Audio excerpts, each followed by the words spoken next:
Welcome to the Node.js tutorial. And in this tutorial, we're going to be covering the EventEmitter. I want to show some basic examples on how you can work with the EventEmitter, as well as how you can implement the EventEmitter within a class. So let's go ahead and get started. The first thing you need to do is import the EventEmitter from the events module.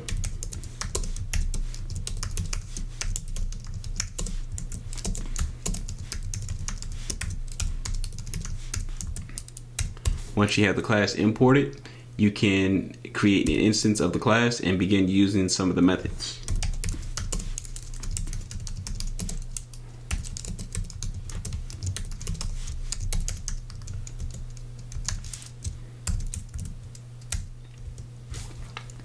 One of the most commonly used methods is going to be the on method. The on method is used to register new listeners. The listeners are used to await or listen for messages published by our emitter. So let me show you what I mean by that. Emitter.on. The on method takes the name of the topic or the event in which we want to listen to. In this case, I'm going to call mine my event.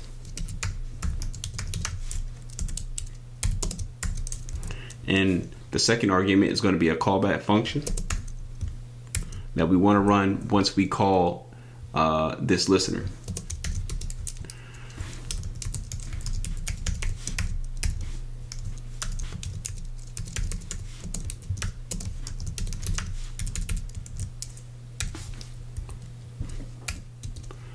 Okay, now that we have our listener set up, all we have to do is just call that listener.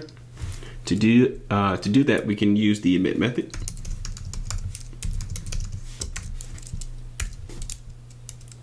The emit method takes the name of the event, which is my event.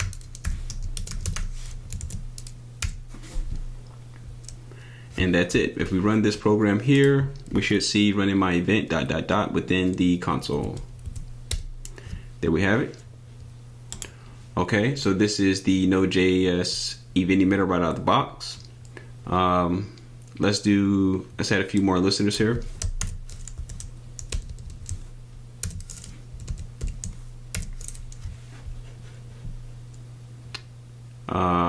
For my second listener, I'm going to pass in some data.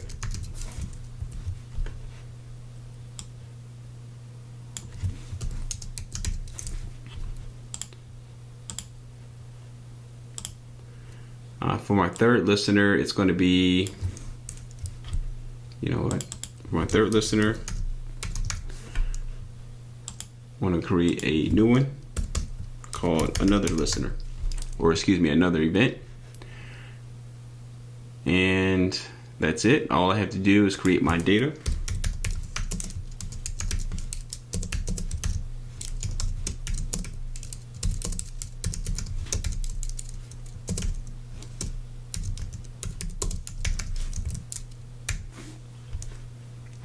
Now, to pass in the data to my second listener, all I have to do is come to the event method in which I'm calling that listener or that topic, which is going to be my event, and pass in an additional argument, which is going to be the data.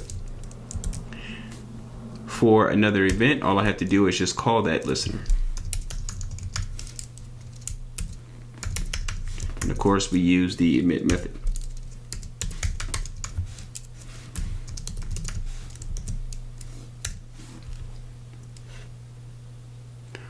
All right, so if we run this here, you see we have running my event, the data, and running another event. Okay, so this again is the EventEmitter. The next thing I want to do is show you how you can do some error handling with the EventEmitter, because if an error occurs while a message is being published, then it's possible that other listeners will not be able to receive their messages. So to handle errors, we have to add an error listener. Let's go ahead and do that. We use the on method, and we're going to use the error event. which is also going to have a callback function that's going to take the error object. It's going to console.error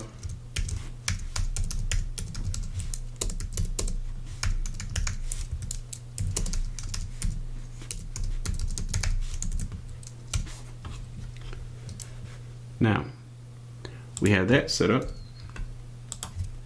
I'm going to emit an error before I call another event.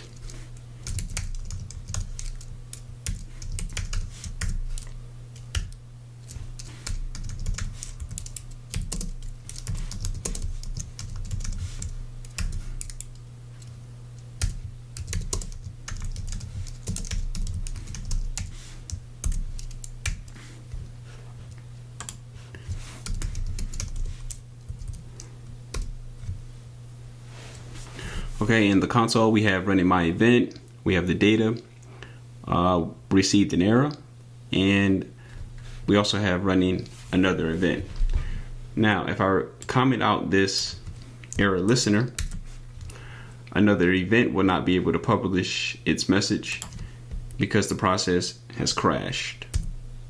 Let me show you what that means, or what I mean by that is you can see here, an error occurred, but the other listeners that were able to receive their messages. So this is how we can do some error handling with the event emitter.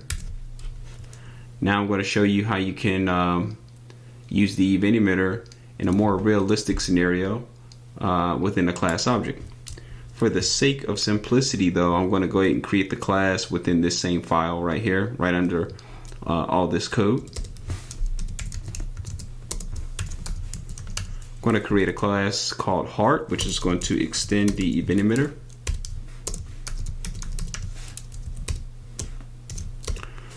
The heart class will have one method called beat. To simulate the beat, we're going to use the set interval function.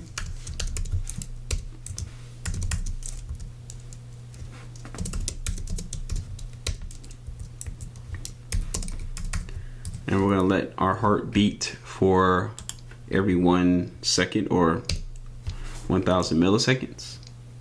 And then we're just going to go ahead and console log the time our heart is beating.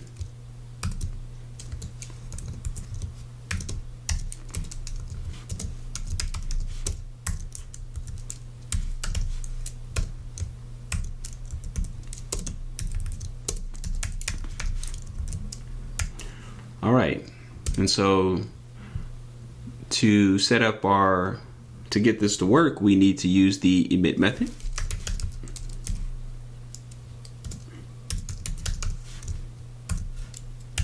And we're going to call the topic or the event called pulse.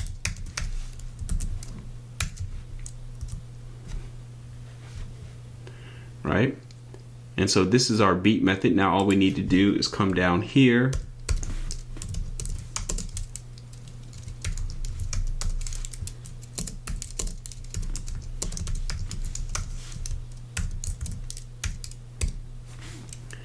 and we need to call the beat method.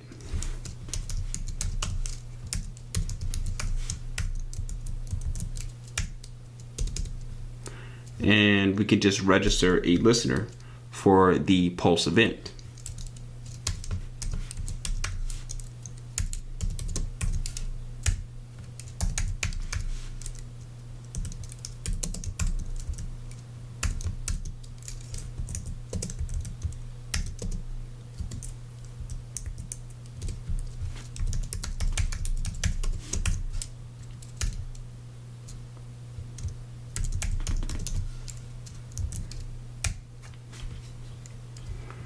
Okay, and that should be it. Let's go ahead and run this in the console.